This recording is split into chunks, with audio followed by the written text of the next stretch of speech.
विश्व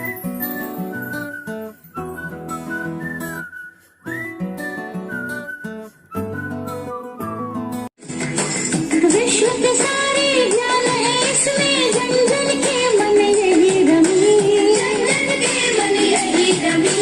मधुर प्रकृत संगीत भरी, मन भावन पावन प्रीति भरी, मन पावन प्रीति भरी। भारत की अक्षुण्ण एकता को हिंदी से मिली माता, सच है एकता की प्रतीक हिंदी है।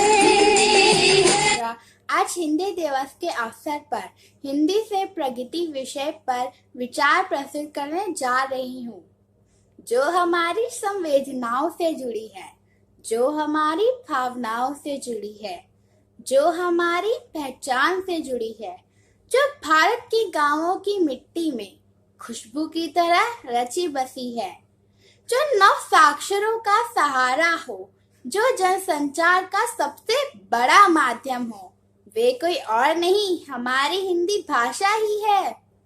हम सभी जानते हैं कि 14 सितंबर 1949 को हिंदी भाषा को भारत में राजभाषा का दर्जा प्राप्त हुआ था। हिंदी भाषा की लिपि देवनागरी है, जो पूरे विश्व में एकमात्र वैज्ञानिक लिपि है। आज हमारे लिए यह गर्व की बात है कि माननीय प्रधानमंत्री श्री नरेंद्र मोदी जी भी हिंदी भाषा के हिमायती हैं। जब भी प्रधानमंत्री जी अपने मन की बात कार्यक्रम की घोषणा करते हैं, तो उनकी मन की बात सुनने के लिए भारतवासियों में जो उत्साह दिखता है, उसका कारण हिंदी भाषा ही है, जिसे साक्षर हो या निरक्षर, बच्चे हो या बूढ़े जवान, सभी ध्यान से सुनते व समझते हैं।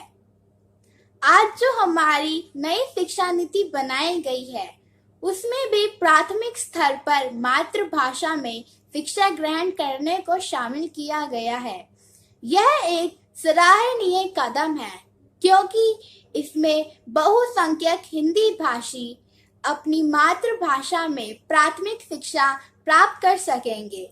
हिंदी के विकसित व प्रफुल्लित होने का यह एक सुनहरा अवसर है। आज इस हिंदी दिवस के अवसर पर मैं आत्मनिर्भर भारत के विषय में भी कुछ कहना चाहूंगी। आत्मनिर्भर का अर्थ है स्वयं पर निर्भर होना। आज हमारा देश भी आत्मनिर्भर बनने की दिशा में कदम बढ़ा रहा है।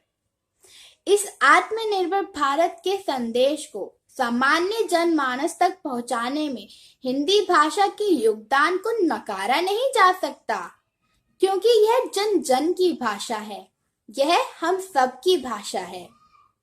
अंत में मैं यही कहूंगी कि हिंद राष्ट्र के हैं वासी, हिंदी राज भाषा हमारी। हिंदी की समृद्धि हेतु हिंदी को समृद्ध करें, हिंदी को समृद्ध करें। धन्यवाद। जय हिंदी, जय भारत। जय हिंदी, जय भारत।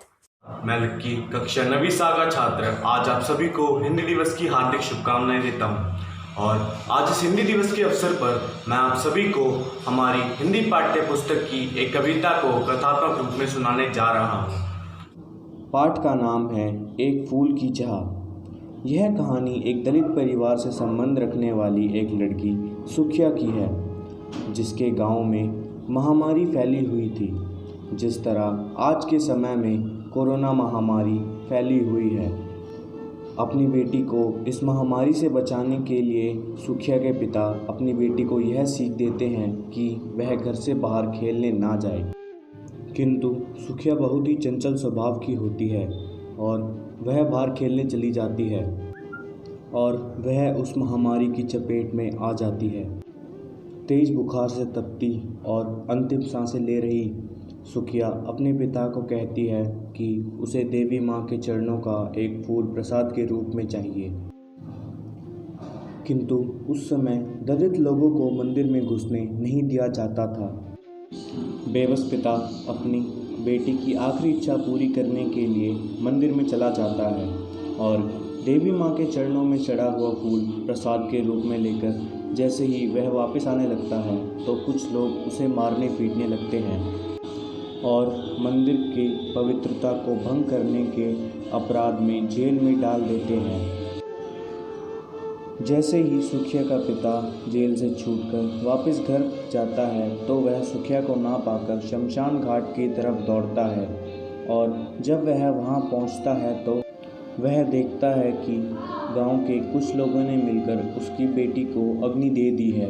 और जब वह वहां पर जाकर देखता है तो उसे अपनी बेटी राख की ढेरी के रूप में मिलती है। मैं आप सभी को यही संदेश देना चाहूँगा कि अब हमें जाति पाति, धर्म भेद, भाषा का भेदभाव मिटाते हुए साथ मिलकर देश को उन्नति की ओर ले जाना चाहिए। आधुनिक भारत की शक्ति हिंदी है। हम धन्य हुए, मूर्धन्य हुए, स्वतंत्रता संपन्न हुए, स्वतंत्रता संपन्न हुए। नव स्वतंत्र एवं कृतज्ञ भारत की भी श्रद्धांजलि। करे आह्वान विश्व करो स्वागत है बयार हिंदी की चली। पुष्प सुगंध से फैली हिंदी, हर आंगन